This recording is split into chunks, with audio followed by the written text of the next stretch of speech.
Lindsay, I am so happy to have you here tonight. Thank you so much for having me on. I've been excited to be on your podcast. I know we had to reschedule a couple times, and my ego every time I was like, I hope we eventually interview her. I was like, I've been talking about this girl and telling everyone I'm going to interview her for a while. Like, I better interview her because I'm obsessed with your story. And I'm obsessed with your podcast. So this I remember because we obviously connected through a Facebook group, and I think you were one of the first people that I reached out to directly. I remember scrolling through my Facebook and seeing your post. And then a couple weeks later, I was like, what was that girl's name? What do I key term right now? And I typed in, I think she was talking about 23andMe. And I put in the key term 23andMe, and you popped. I was like, thank God. And I messaged you right away, and I just sent you like a love letter. It's like, be on my podcast. And you said yes. I was like, yes. And anyway, so I'm very excited to finally get recording with you. same. So, Lindsay, just to warm you up a bit, the question I like to ask people first is what's one thing you're struggling with recently? And also, what's one thing you've overcome recently? So one thing I'm struggling with is that we're coming up on a year of a pandemic. Next week will be 1 year. March 13th was the last day I was at my office full time. So I'm definitely just struggling with the fact that we've been doing this for a year now, and it's hard. It's hard. I mean, so many things have changed, and then sometimes it feels like nothing's changed at all. So I'm still struggling with that. Yeah. So I've overcome a lot recently, and I will say I'm still in the midst of it. So the word overcome sometimes feels finite or finished, and I don't know that we can ever truly overcome something. So I would say that what I'm working through. So last year at this time, it's just maybe this is why it feels so heavy right now. So last year at this time, the pandemic hit. I was sitting on that couch with my husband, and I said, I really want to know more about my ancestry. I really want to know more about my identity. And my stepmother had taken a 23andMe test and a few years ago, and she's like, you should take it. You should take it. And I sort of put it off because I was told at 13 years old that my dad is not my biological father. My stepfather told me in an argument with my mom that I was involved in that my dad is not my real dad. And I called my dad, and he said, that's not true. They're lying to you. So that went on for a really long time. And then when I was 18, my mom said, well, actually, your stepfather's right. You were donor conceived. And I called my dad, and my dad's like, she's lying. That's not true. And sadly, my dad passed away 7 years ago, but a few months before he passed away, we went for a walk, and I was actually pregnant with my first baby girl. And I said, you know what? There's a little baby growing inside of me, and this is going to be her identity. And one of you is lying to me. It's either you or mom. And I don't care. You're my dad no matter what. But just, I need to know the truth because I have the next generation, another branch on the tree coming out. And she needs to know also. And he said, okay, I'm not your biological father, but I'm your dad. And I said, well, did mom use a donor? And he said, no. And then he passed away a few months ago. So I took the 23andMe test and got ridiculously shocking news. So, before we jump into that, I want to know at 13 years old, when you started hearing the term donor conceived, did that Yeah. mean anything to you? Did you know what that meant?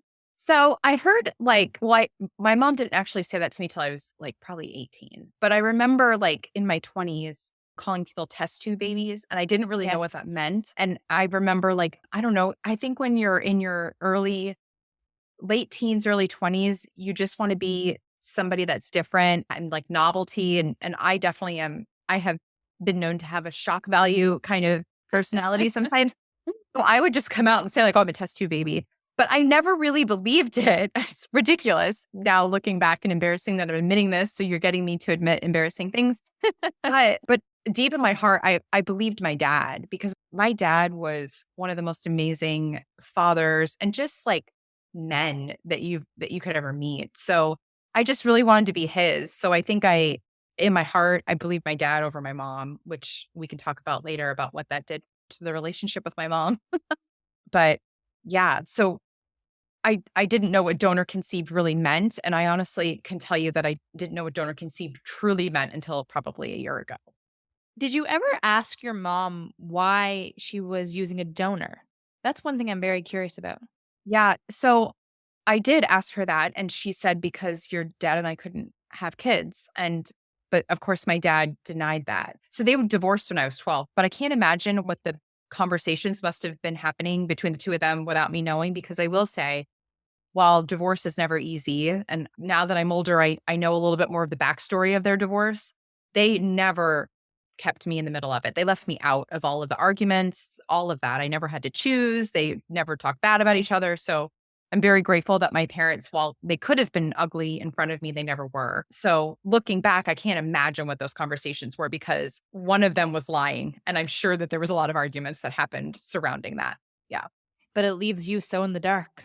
So in the dark, and so conflicted too, because like I said, I really wanted my dad to be my dad. But then there was the part of me that's like, but what if my mom and what if my stepdad are telling the truth? Like, why would they make that up? So I remember one time I was 17 and I was in a French class, and I grew up in New Jersey. And so we were going to New York City for like a field trip. And we went to the New York Public Library, and I walked up the steps, and there was a guy standing in the doorway, and I swore he was my father. And I remember Weird telling my intuition. best friend, like, that guy looks just like me. What if they're telling the truth? I think he might be my father. Like, how random when you're 17, Yeah. But it feels. planted a seed in your head. It did, yeah. And then again, a few years later, I was a flight attendant, and I remember being on an airplane, and a gentleman walked in. He sat in first class, and I'm like, oh my God, I think that's my biological father, which is so disturbing.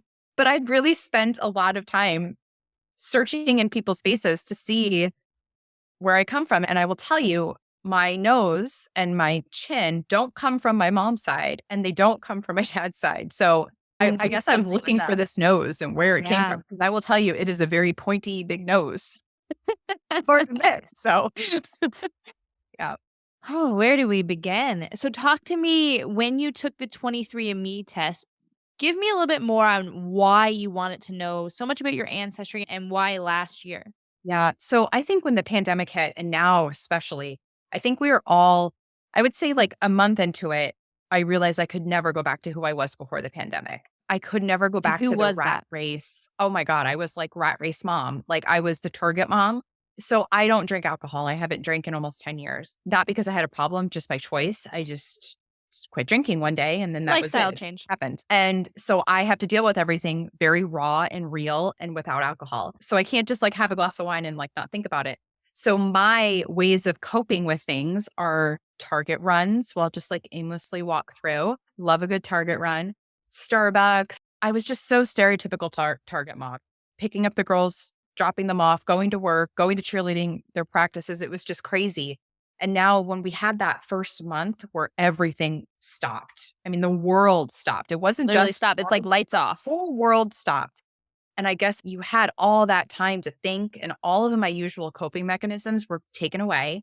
Like you couldn't even go for a walk outside because people were like, don't go outside. And I'm like in the four walls of my house. So my brain just started going, and I had a lot of time to think. And it had been 7 years, 6 years at that point since my dad passed. And I said, maybe this is time. Like my brain started to go back to who's my biological father. We've since had another little girl. So who is their biological grandfather? Do I have siblings out there? Maybe I have siblings out there. I don't know. What does that mean? So I think really it took the pandemic to shake me up, but then also to give me the space to think and not have those ways to sort of escape. Work is a big escape for me too. I can not have to think about anything to find that work. So yeah, that's what got me to say, okay, I'm ready for the 23andMe test. So I sent away for it, and it came back. Yeah, tell me the Yeah. results. Walk us So through it. on May 16th, I wasn't supposed to get the results until June. And so I wasn't expecting them. And so May 16th, my husband, my daughters had soccer practice. It was a Saturday morning. He took them to soccer practice. I'm sitting drinking coffee, and my phone dings, and it says, you have a message from 23andMe, which usually they'll ding you every single time it gets to the next stage. Like we're analyzing DNA now or whatever it is. So I'm like, okay, they're just going to tell me it's on the next stage. And they said your results are ready. And I'm like, oh my God. So I took a deep breath, and I immediately opened it up. I went right to the relatives, because in my Well, brain, that's I why was you were doing it. right. But I was also interested in my ancestry because my father is German, and very German. His mom was pregnant with him when they came over from the boat in Germany. Like Wow, very, very German. my grandmother was very German. I learned Silent Night, the song, in German before I learned it in English. It was Really? very, yeah. So I have held true to my German ancestry. So I wanted to know about that too. And I honestly thought I would find my biological father. So I opened the results and it says I have 6 half siblings. Oh, yes. So Where does your mind well, go? so I'm like, okay, so I know for sure my dad is not my real dad. So, okay. Then my next thought was, so either my biological father had a lot of fun in the 80s and just, yeah, Which is probable. which could happen. Or most likely I'm donor conceived. And oh my God, my mom was telling the truth this whole time. And I've been such an awful jerk to her for years. But now your brain is spiraling. Right. Yeah. So I emailed all of them. I'm the kind of person where I need to know information right now. Don't withhold it from me. I need to know. So I emailed all of them. Do you have any hesitations about that? No, I didn't. I just didn't. Their emails pop up through 23andMe. You can message each other through 23andMe. You had no hesitation of like, No, what this I would just be. immediately was like, oh my God, I don't understand this. What are we? I love this. That's how I am though. I love this. I never have hesitation. There's no with indecisiveness, and I love that. never in anything I do. I'm always like, just let's do All this. in. I love it. Okay, let's continue. Yeah. So one of them gets back to me and she's like, okay, well, what do you know? And I said, can you just call me? And she's like, okay. So she calls and she's like, so I'm donor conceived, you're donor conceived, we're all donor conceived. And I'm like, okay. And I'm sure you're thinking, who's we all? Yeah. So she said there's 7 more on ancestry.com, which is another DNA site that you could use. And So at this rate, you're up to 13. There's 6 right. on 23andMe. She says there's another 7. So right now we're at a 13 count of 13 half siblings out there. Yeah. Let me just let that set in for Well, everyone. 14, including me. Yeah. So there's 14 people, I guess, probably all across the US that are related and have never known each other. And when you did this last year, how old were you? 38, 39? It was 3 days before my 39th birthday. Yeah. Yeah. So you've been living your whole life. Yeah. Like this. With 13 other siblings out there that I didn't even know existed. So some of them have known each other for like 10 years. They met on a website called the Donor Sibling Registry, which is a website that started a while ago before DNA tests, where people, if you have the donor ID, so when sperm banks give the recipient parents donor IDs, and if your donor IDs match on this website, that means that you're siblings. Cool. They match that way. I did not have the donor ID. And it's funny because I knew about that donor sibling registry in my 20s and I tried to go on it, but it said you need a donor ID and I never had it's 4 numbers and I never had the 4 numbers. So I asked her immediately, do you know who the biological father is? And she's like, no, we don't know who it is. But another one of the siblings has the donor ID. You should talk to her. She knows a little bit more about that situation. So I ended up talking, I think, 3 siblings that night. I was on the phone all night long with them. Where's your family during this? So husband and wife. Husband and wife. My brain is spinning. My husband is amazing. He took the kids and just sort of like let me have my space. Which you told him like something's up. He walked to the door and I'm like, I have like 13 siblings. I'm losing my brain right now. So he's like, your I have husband's kids. used to I think this. he probably took her to the park. And he's Mr. Mom anyway. He's amazing. So anyway, so I'm talking to my next half sister and she's like, oh, so here's the donor ID. And she just says it. And it's like out there in the air. And I'm like, I have been waiting to hear those 4 numbers that I tried every combination there was in that donor sibling registry to try to figure it out. And here it is. So that was pretty incredible. Holding it for all these years. Like, this is what you've been looking for. Here's what you've been looking for. Yeah. So we decided we were going to do a Zoom on my birthday so I can meet all of my siblings. At the time, out of the 13, there's a few siblings on Ancestry that don't return emails. There was 4 at the time that didn't. So yeah. So there was like 9 of us, I think, at the time that we're going to be on a Zoom. And another one of my siblings is really into ancestry and family trees. So she's like, there's a second cousin that keeps popping up for us, which means it's the donor's first cousin. So I emailed that woman and I said, hey, can we do your family tree? So my sister did her family tree and we were able to figure out who the donor is from there. So in 3 days, I found out I have 13 siblings and who my biological father was. Tell me what your office room looks like, right? So what my office looks like a crime scene. I had, and my siblings. This is a CSI episode. I literally did a Zoom presentation for them because yes, I'm getting my doctorate. So I'm a nerd anyway. So I literally went to the store and bought poster board and I Oh my did the whole God. family tree. And I shared my screen on Zoom and I showed them how we're related to this man and where we come from. Turns out that I am not German. I have 0%. I'm 100% British. My biological father's family came over here in the 1600s. I thought that my family came over here in 1939. Oh, that How was a does big that shake you up? Because when someone's German, there's a lot of stereotypes. People wear those stereotypes. People have pride in those stereotypes. And all of a sudden, you are like, I'm not any of that. yeah, it for sure. I mean, I literally my tree was it was pulled, like my roots were pulled from my tree in Literally. like literally a DNA test and email. They were just pulled. And it was hard, especially because my dad is gone now. So I feel like my grandmother's passed away and my dad's passed away and most of my dad's family. So I don't have those German ties anymore. And to have that root pulled out and that tag that I've been wearing pulled out was hard. That Yeah. was definitely hard. Yeah. What Yeah. what are the rest of your siblings saying? So Uh, obviously some of them don't want to be involved, but obviously some people are willing to figure out more and yep. curious. So I will say that I hit the jackpot with siblings. My siblings are the most incredible humans. They really are. They're incredible. You said they're all very Very successful, successful, talented very people. talented. What I learned is that creativity runs sort of through our veins, which is not something that I mean, I love my mom. She loves a good Hobby Lobby. She loves a good like Michael's arts and crafts. She loves that stuff. But like there are no writers in my family. My dad was a plumber and that was it. There was no creativity happening in that situation. So I mean, I've always been a creative person, but I've sort of held it down a little bit more than I do now because now I feel like I have this permission to be creative because it's in my DNA.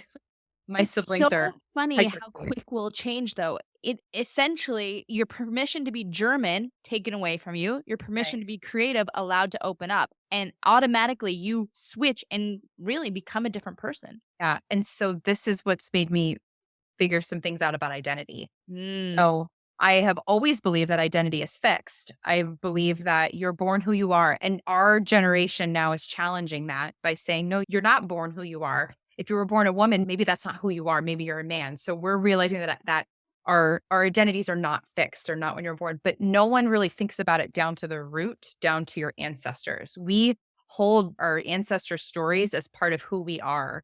And I will tell you, my German grandmother, I have held on. I was just talking to someone the other day about this that she came over in 1939 during the war with her 5-year-old daughter and pregnant with my dad and left her husband who was in Germany to come to America because she wasn't happy with Hitler at the time who was ruling over her country. She was the most stubborn badass woman you will ever meet. And I was like, she did that and here I am. What am I going to do with my life? Because that woman came over in a boat. Like, what am I complaining about? Right. She still did that for me, but I'm not part of her blood anymore. So what I realized was it is not part of my DNA that I'm German, but I learned how to be German, right?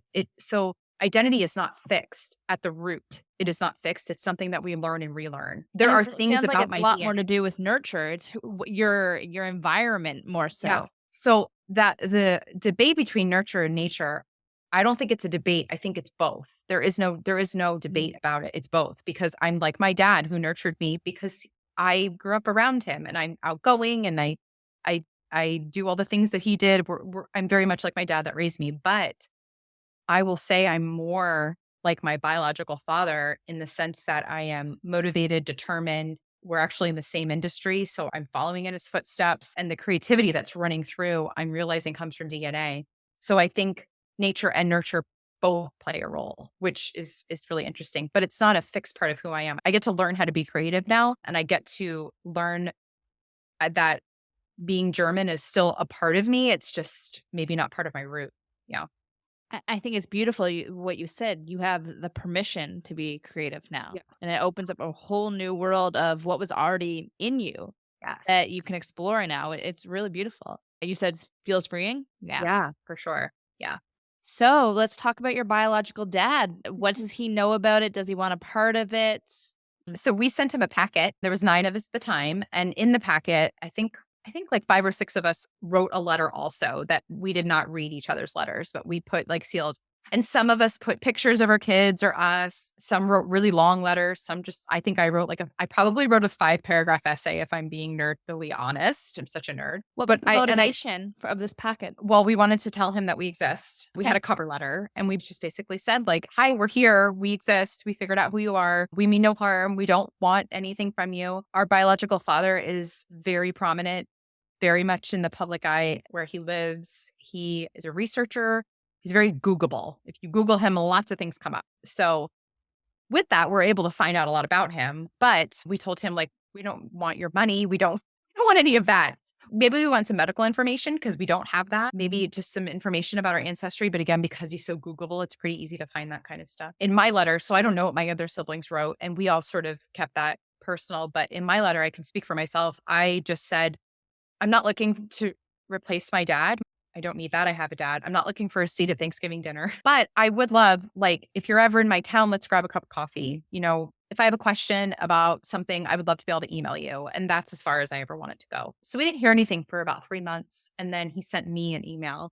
And again, I think it's because I think he realized that we know the same people. You think And he was scared? I think he probably got a little nervous. Yeah. Yeah. So he sent me a letter and he said, I received the FedEx package that you sent. And he said, but I want to be empathetic when I say that I am not the man you're looking for and I do not wish to be contacted further. But before that, he said that he understands what me and my colleagues are going through. So he called his biological children and my siblings colleagues. He emailed from his work email too, which I thought was really interesting. Why do you think he did that? Like, obviously, that would irk me. Oh, yeah, it does. That would trigger the hell It out does. of me. And so I guess for me, and I don't want to speak for my siblings, I felt the direct rejection because he directly emailed me, Yeah. right? And I also felt like he was sort of calling me a liar a little bit because I mean, we poured our heart and souls into those letters and to have that rejection come back and to not even And so cold. not even just to admit, not even to say like I did something 40 years ago I'm not proud of, please don't like, but just to admit. So I think what I really had to work through was the reason for my existence was denying my existence. And that was really hard to sort of swallow. But I also know that I put huge expectations on him. I don't know who he is, and he really owes me nothing. He's not my father. He's my biological father. He's not my father. He's not my parent. He's not responsible for me in any sort of way. So the expectations that I put on him were not fair to do. And I'm working through that now. I'm working through realizing What were that, those expectations? I mean, those expectations were maybe just to, I don't know, be interested in your biological children. And maybe because I'm a mom myself, that I don't know how you could have children out there. But like I said, he was a researcher in his previous job. He did a lot of research and he wrote a lot of papers. And I think that we were science experiments to him. And that was sort of hard to swallow too. But I You guess really believe that, hey? yeah, I do.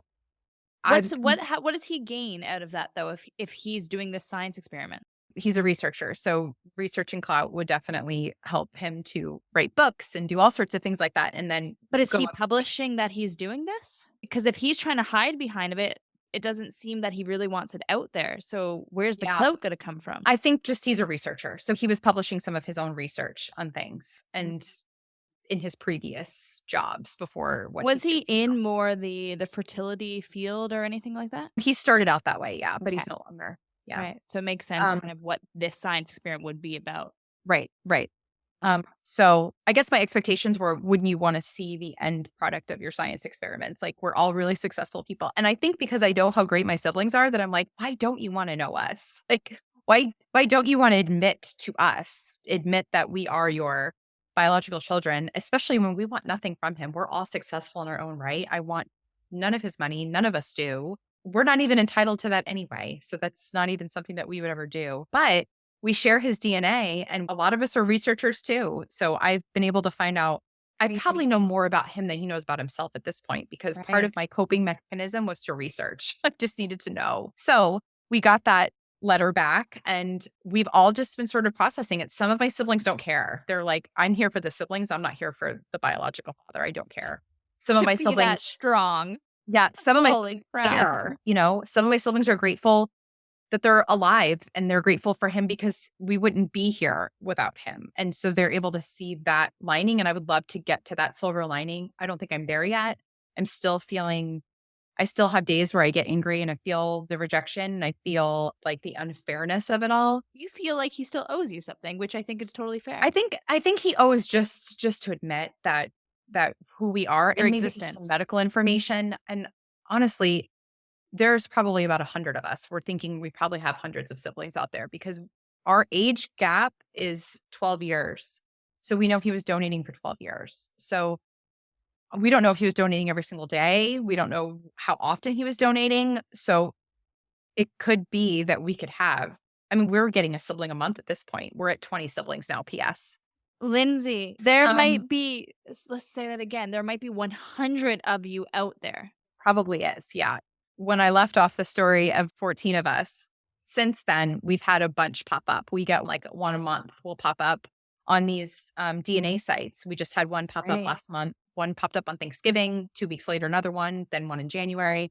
We had two over the summer. So now we're at 20 siblings.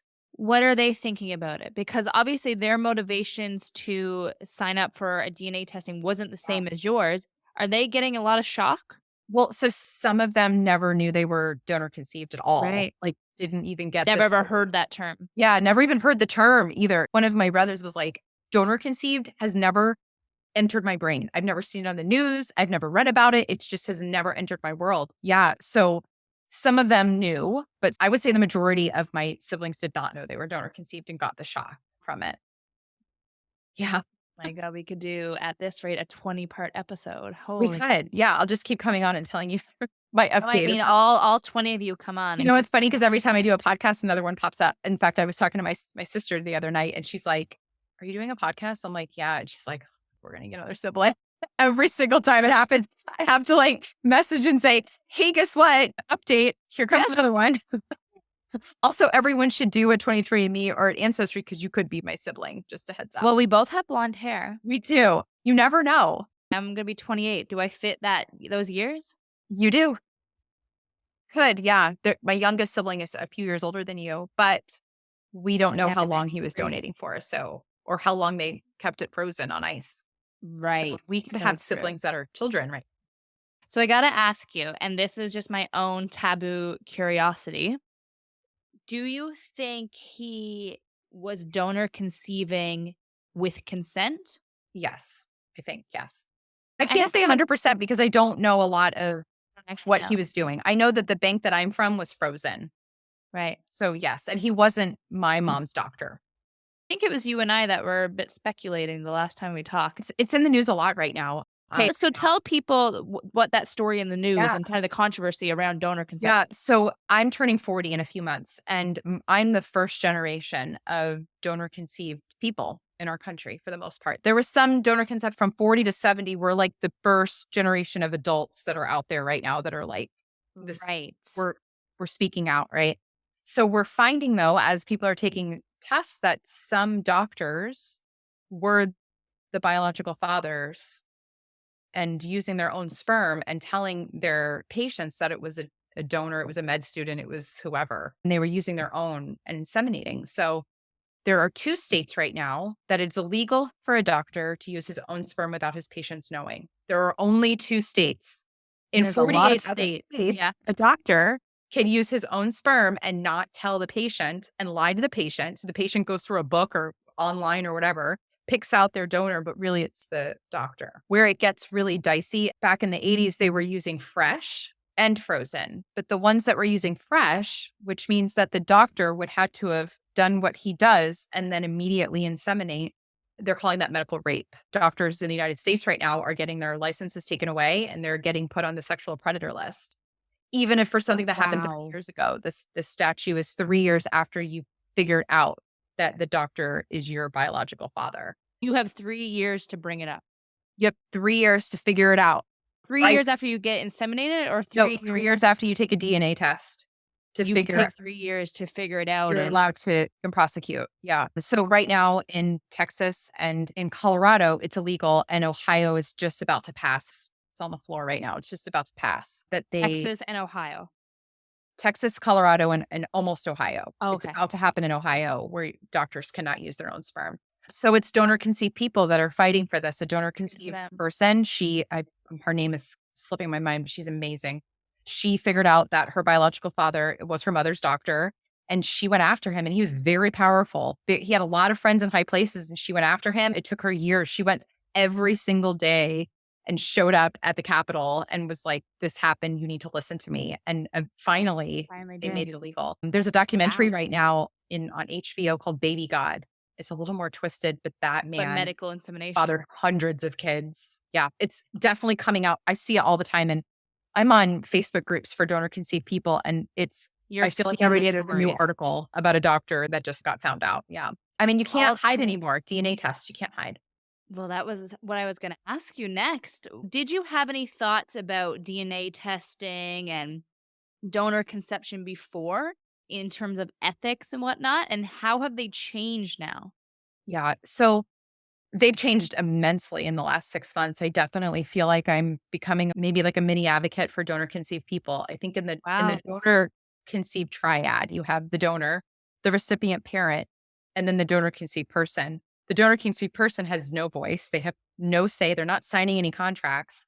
And I will say, I am for donor conception if it is open, not anonymous, and if it is a true donation. So the United States is one of the very few countries where they're still selling eggs and sperm. Most other countries, it's a true donation. So when I say donor in the United States, it's really a seller. They're making money doing this. A And lot of young girls make they're money off. preying on young girls. They're saying, we'll pay for your flight to Seattle and you'll get $7,000. And they're not thinking of the donor conceived person, especially when it's anonymous. So I'm against anonymous donations and I'm against the selling of gametes. The reason why I think it's unethical right now is if you're creating a human being that doesn't have access to 50% of who they are, their biological identity, their medical history, their ancestry, it's a basic human right to know who you are. And you're automatically taking that away from somebody. So I'm realizing how unethical, and I will probably to the day I die fight to make it where donor conception cannot be anonymous any longer. Some banks like Zytex have created this, they call it transparent plus, which means that the donor is anonymous until the child is 18. But it's really just to make everyone feel good because the donor doesn't have to do anything. There's no gun to his head saying he has to. And Zytex changes their laws like every year anyway. So, Of course they do. yeah. And they also won't tell you how many families are that the donor is donating to. You So think people should know that? in other countries, it'll limit.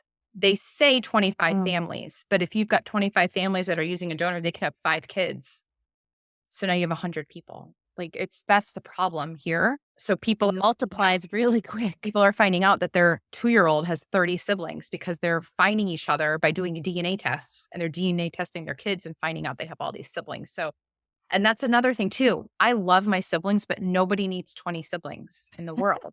No. No. And It and still what comes with all the same problems I'm sure you're experiencing. well, and what's scary is there are 29 kids among us. So my daughters have 27 cousins. So what happens when we have hundreds of siblings? Like, do my kids have to DNA test everyone they date because they could be first cousins? That's what I'm worried about right now. Ah, good Yeah. point. Because And it, then your DNA gets a little bit murky, yeah, and yeah, from a genetic standpoint, it could yeah, go bad. yes, yeah. So that's something I'm worried about. But yeah, Wow, you just opened it's up. a whole world. It's a whole new world. So I want to go back to a bit of your story and talk a little bit about the bio dad again. Tell me, and this is just a weird speculation thing. I have a weird feeling he does know who all of you are. Oh, he does because we wrote him a letter. No, but prior to, what if there's a I don't know. situation. Yeah, I don't know. I've done a lot of research to see if he knew who we were beforehand. I do believe that we are the first to reach out to him. I think my sibling group is the only sibling group right now. I think anyone that comes they just haven't taken a DNA test yet. Mhm. I think we're the only ones that know who he is right now. And we're sort of like a where we go one, we go all. So we have all Yeah, decided that we are not going to tell anyone who he is. right. And one of the reasons Why? right now, Do legally, do you so should not? he's got 2 kids. They're in their Right. 30s, but I would love for him to tell them. I would love it to not come out from us. I think that they're sort of off limits to us right now anyway. We've sort of made that decision for now with this sibling group. I don't know what's going to happen when other siblings pop up, but yeah, You could get some firecrackers in there pretty quick. we could get a rogue sibling. We talk about that too. We keep the rogue sibling. The That's so rogue fun. sibling. Yeah. Um, but I will say too, I hate admitting this, but he's a really powerful man and I'm in the same industry as him. So I know what men like him are capable of. And I don't want I'm just starting out my career and I'd rather that not completely ruined. It's not worth it to me to out him right now. Yeah. Because there's nothing legally stopping you guys all from outing him.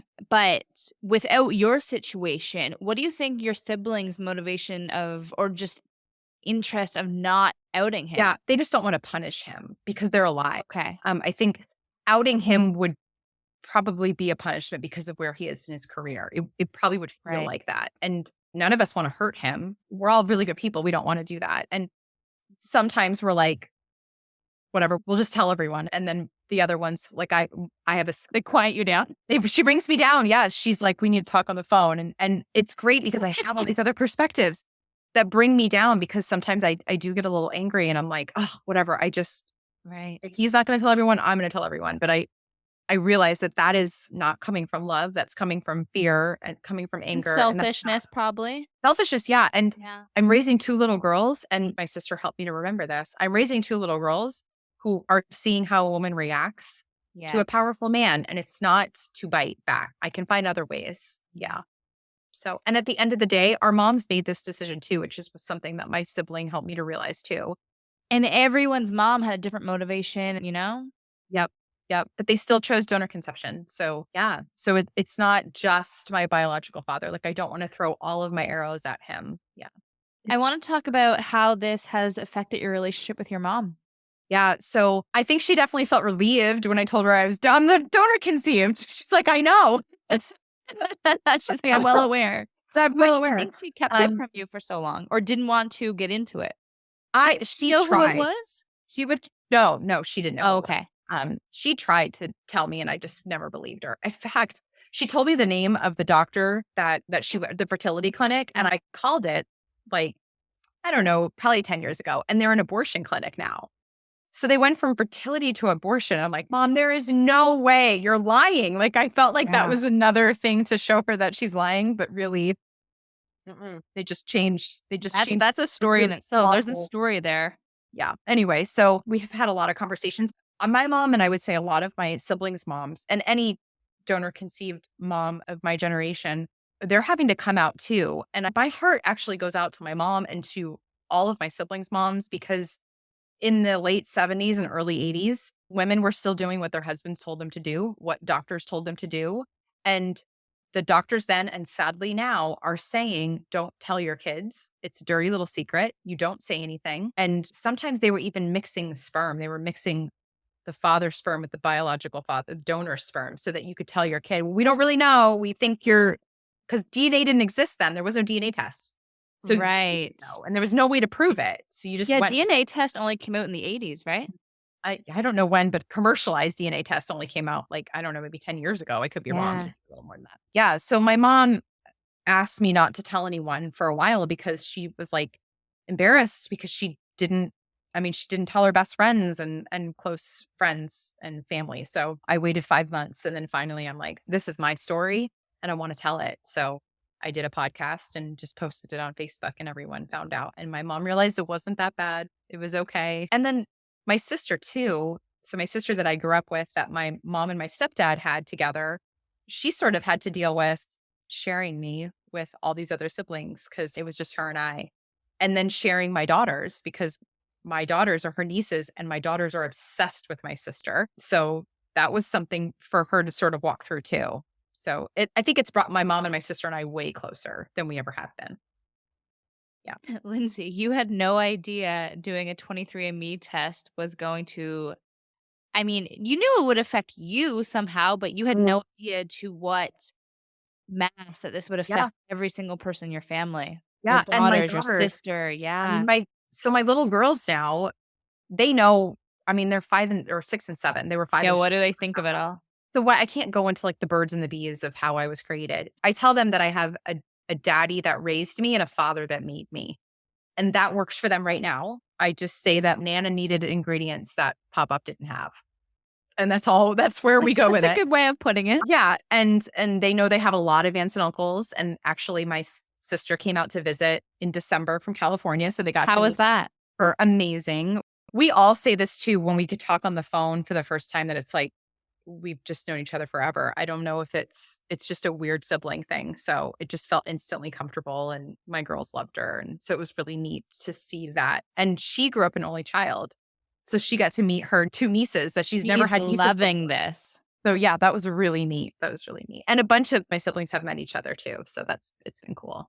And I think you mentioned this before. There's some siblings that want nothing to do with this, right? Yeah. There's some people. Yeah, there's some Why? people on, I don't know. And I think they're on their own journey, and that's okay. But there's three of them that haven't responded to our messages or anything like that. And again, I get it. I mean, for many reasons I get it. I have to be honest, if my dad was still alive, I never would have taken the DNA test, because I would never want to find out the truth with him alive, because I would have felt like I was hurting him. Yeah, you'd break his heart. Yeah. So I mean, maybe their fathers are still alive and they don't want to go down that road. I don't They know. they might feel that it's gonna break up their family, Yeah. like, reveal some ugly truths. Or they just don't know, and Yeah. they think that we have one. There is one that didn't respond for a long time, and we eventually got him to respond, I'll say.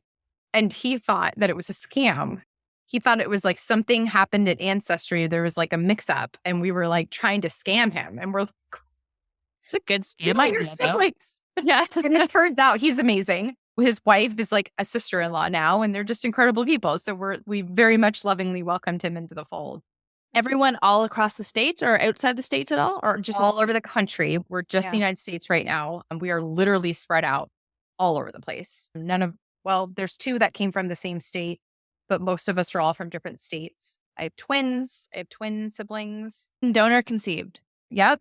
Yep. They're So, twins. obviously, the twin was They in have the the same mom. mom, same dad. They're the only ones that have the same mom, same dad, because they were donor conceived. Yeah. Obviously, it's the mom that the twins side was on, or there'd be a lot more twins. Yep. Yep. So that's kind of neat. Is it a boy-girl twin? Yeah. Even cooler. I know, right? Very cool. And they're amazing too. So, and yeah, so it's just been really neat, because I've been able to, even though the donor or biological father doesn't want anything to do with us, I've still been able to find out who I am through my siblings, and that's been awesome. Just Remind me again how you figured out who the bio dad was. Yeah, so there was a second cousin that popped up for us, which would make that cousin his first cousin. So we reached out to her and we figured it out. He moved a bunch of times. He donated in multiple states over Mm. different years, and we follow like our siblings' ages, and where we were conceived follow that too. So It's so cool, but so creepy. it's a, it is, it's yes, yes. And I just feel like we keep finding out more things. Like the story gets crazier. It just keeps going. I was talking to my brother the other day, and he's like, it's never going to end. We're always going to have a sibling pop up. We're always going to find more about our biological father. Someday, whether we like it or not, it's going to come out. It's just 100%. going, it just will. And we can try to control who knows and who doesn't as much as we want to. But I actually had someone reach out to me a few days ago, a friend of a friend of a friend of one of my siblings, and asked if this man was my biological father. And I'm like, how do you know that? So yeah, I think Why did they ask that? they're doing their own research on all sorts of things. So and her brother was a donor also. So she's really interested in donors from the 80s and their motivations and how they were recruited and all those kinds of things. So yeah, I think Lindsay, I can't wait to be I know I there guess, like, will be a part oh. 2 at some point. It feels like we're on the cusp of something. Cusp. What? Yeah. The cusp of a big conversation, I think. Yeah. If like I could control the narrative or control the conversation with my biological father, I wish that it could just be grounded in kindness and integrity and Mhm. trust, because that's all we all want. Sadly, it's not going that way. So I hope one day that maybe his heart will turn to that. But I mean, you said you ran in the same circles. There might come a time when things go back to normal. You might be at the same party, we came networking very event. close in December. Yeah, we came very close, but COVID, it ended up being a Zoom meeting, but we came really close. But Lindsay, it's gonna happen that you're gonna be It in the will. same room. Are you gonna go up and say anything? I don't know. I don't know if I would. You'd be Yes, I scared? would. That's me. I totally would. What am I saying? I don't know. Of course I would. And you don't drink, so you don't have that glass of wine to Right. push you over the edge. Right. Exactly. I would. I definitely would say something. Yeah. But what would you say? I guess. Yeah. Hi, I'm Lindsay. I'm a biological daughter. It's, yeah. I don't know. I feel like it, I mean, if I could say anything to him, like if I could have a direct line to him, if I could actually pick up the phone and just have his ear for 5 minutes, I would first just want to say thank you for making me, because I have a great life and I have amazing kids. And if it wasn't for him, my kids wouldn't be alive. And I would want him to know that he's got biological granddaughters that are incredible. And he's got 27 other biological grandchildren that I know to be are incredible, you know? And I think I just would try to like talk him into knowing that we are all amazing people. Yeah. And then I just really want to know how many siblings I have. I don't think he knows, but I would like a ballpark. Like how many more are coming at me? Because we've created a pamphlet, like a Google Doc for the next, we have, I'm not even kidding, we did for the next sibling so that we can just be like, here, because there's 13 of us now that talk all the time out of the 20. Here's all of us. Do some homework and then come. What is their response to that so far? We just made it. So we haven't had a Okay. new sibling pop up to use it yet. We haven't had a guinea pig yet. So we'll see the next sibling pops up. There's the realization once you get the DNA test, then you get into a group where they're sending you an onboarding. It's insane. Isn't that awful? But like, we don't know what else to do because we've I tried know. different things when new siblings have popped up. We have a group, like a WhatsApp chat. When we get going on that, it's really hard. If you're If like you're out on of the conversation. 700 messages. So I'm in group um, chats with 3 other girls, and if I yeah. miss it, I'm out. Yep. And we do monthly Zooms. We actually have a Zoom scheduled this Sunday. Oh, fun. So we've tried with newer siblings to just say, let's do a Zoom first before we add you on the chat, because the chat can be very overwhelming. Like, Let's see if you even want any part of this. yeah, make sure that you're okay with who we are, because we're a lot.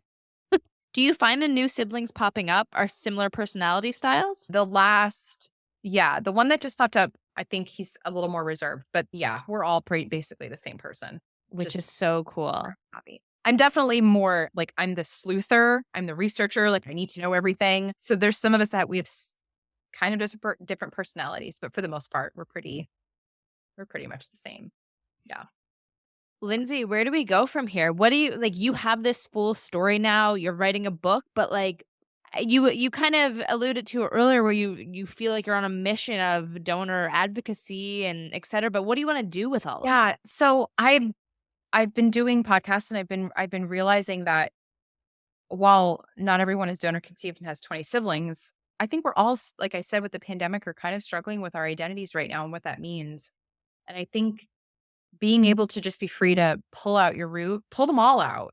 Who cares? Like just pull out all of your roots and recreate something different.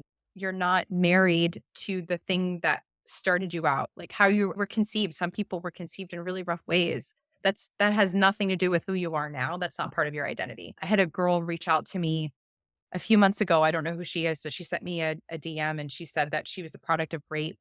And she's held on to that for so long that like that's like a black mark on her identity. And she's like, I realized that I can just pull that out. I can pull that root out and I can relearn a different identity. So I think that's really powerful during the pandemic right now, that if you're feeling like you don't want to go back to who you were before, then pull it out and do something different. Try on a different identity. I definitely have done that during all of this. I picked up a camera and started taking pictures and I became a photographer, which I would never have done before, but I've had some time and I've realized that I have creativity running through my bones and my veins. And so I started a photography business, and that's a new identity that I have now, and not something that is a fixed part of my identity. It's something that I had to learn and relearn. So I think that's been super powerful for me. And I'm realizing that this story, it goes beyond being donor conceived.